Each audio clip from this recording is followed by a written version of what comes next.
Rudi Cahyo kali ini akan membahas tentang self-directed learning. Dalam melakukan perubahan, pembelajar sadar akan perubahan dan memahami proses perubahan yang terjadi.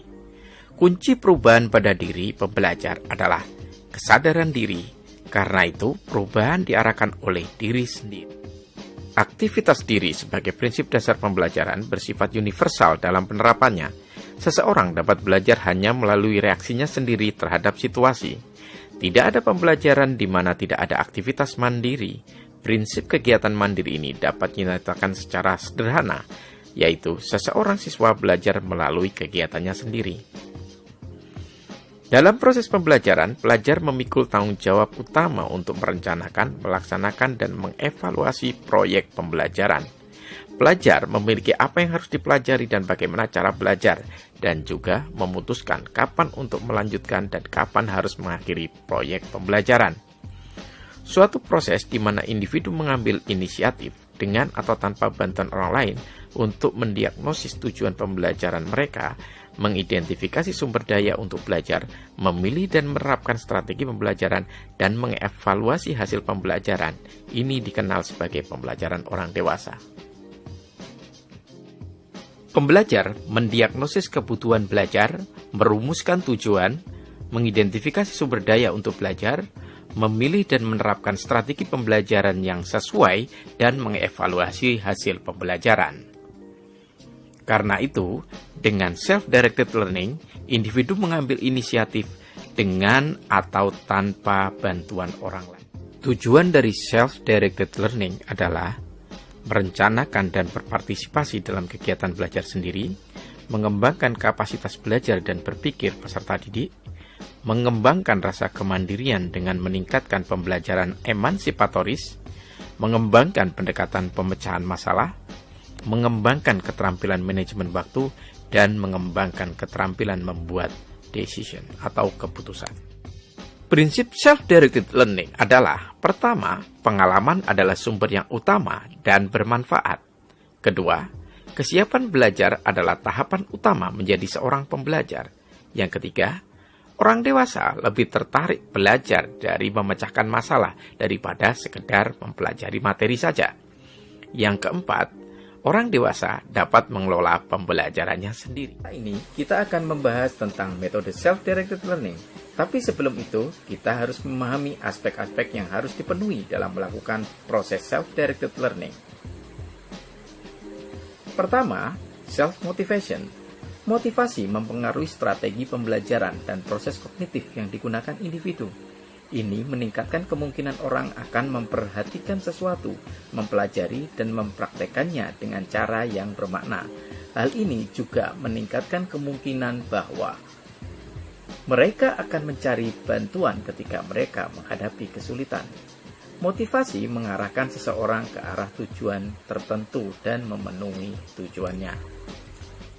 Yang kedua adalah self-management.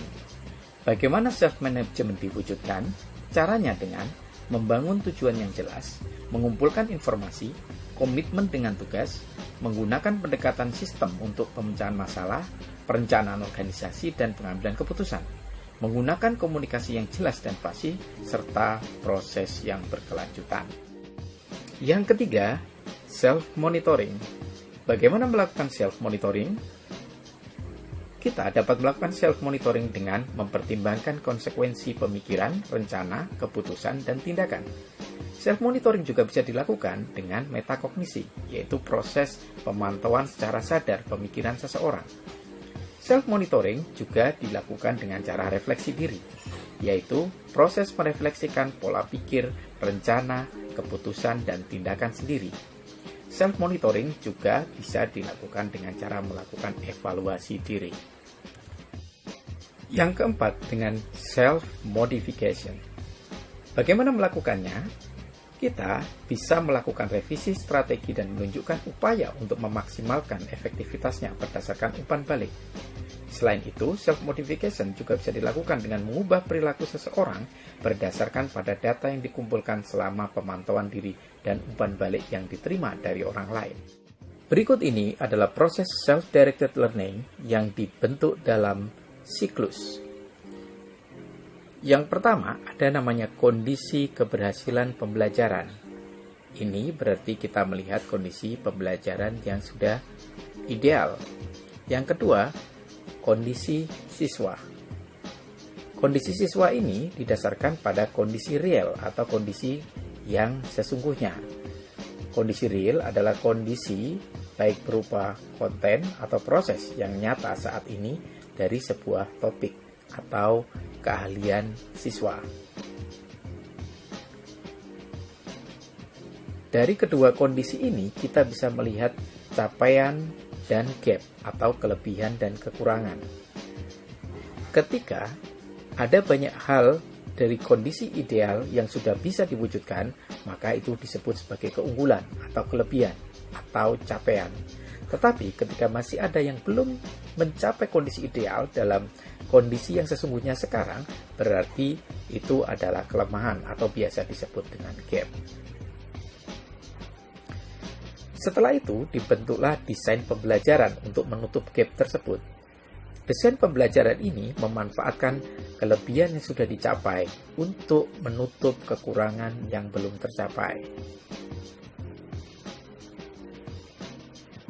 Setelah desain pembelajaran terbentuk, maka kita akan melakukan uji coba. Dari uji coba tersebut, dibuatlah aplikasi atau realisasi dari desain. Setelah itu, kita akan menemukan capaian-capaiannya. Capaian-capaian ini kemudian dibandingkan dengan kondisi baru saat ini.